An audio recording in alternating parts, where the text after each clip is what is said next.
So now we're going to be taking a look at Lagrange, the Flower of Rin.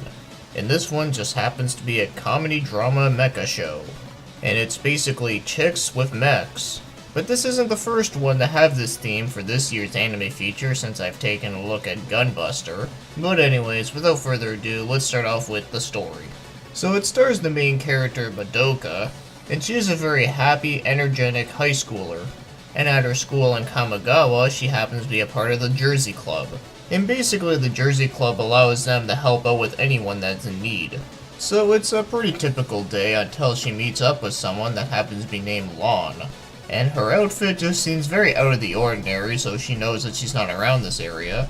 So Lon ends up asking Madoka for some assistance, and that happens to be operating a mech called Vox Unit. But she was always told from her cousin Yuko that she's never allowed to come in contact with a Vox, because it had to do with something about her drowning 10 years ago. Also, her cousin Yuko happens to be an underwater researcher of archaeology. Well shit, it almost sounds like Ancient Ica. But I'll let you all in on this, is that this one is definitely not a train wreck like that one.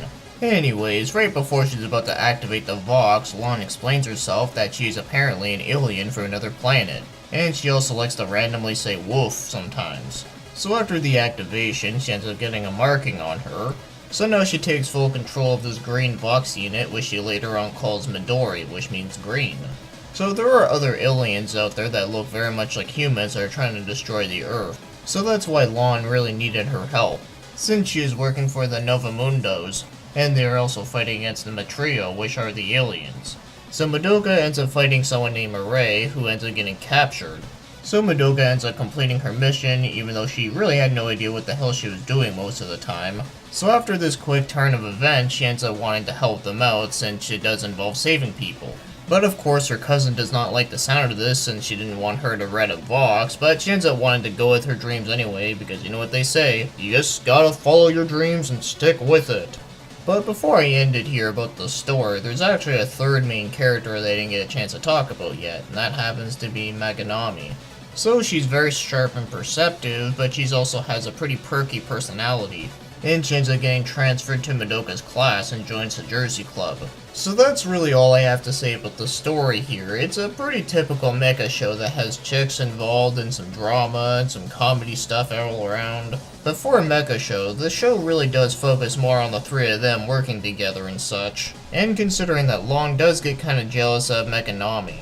So there is some pretty decent development going on here.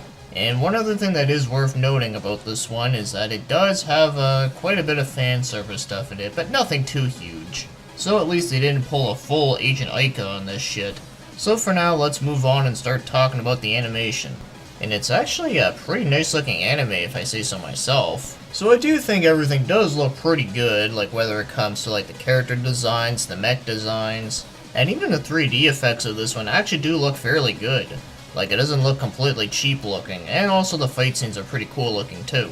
So I don't have a whole lot of bad things to say about the animation, so overall, it's actually a really good looking one. Honestly, I think this is probably one of the best parts. So now, as for the show's music, and I think it's pretty good. It does fit the show quite well, since a lot of it is techno stuff. But as good as it is, I don't find it to be super memorable, but that could just be me not being the biggest fan of techno music. Like, there's only very few that I really do like a lot. But at least none of the music here is anything horrible, which is always a good thing. Also, the opening theme song is pretty happy and upbeat, so it also does fit the show quite well, and I really don't have any complaints about it whatsoever. So now, as for the show's voice acting, I do find it to be quite good, but there's a couple things in here that I would have changed personally, but for the most part though, it is pretty well done. So you have Kira Buckland playing Madoka, and I think she does suit her very well. But as for the other two main characters, so Lon is being played by Michelle Ruff, and then Megunami is being played by Karen Strassman, two very good voice actors. But personally, I think they should have switched roles, where Karen Strassman should have played the more monotone Lon, and where Michelle Ruff should have played the more perky Meganami. Personally, I think it would have worked out better like this, but either way, for what we got here, it's definitely not bad, I just think it could have been done a little bit better. But as for some of the other roles, so you got Johnny Young Bosch, who always did a really good job, then you got Benjamin Deiskin, who also did a good job, Sam Rigel did pretty good, Keith Silverman also did pretty good.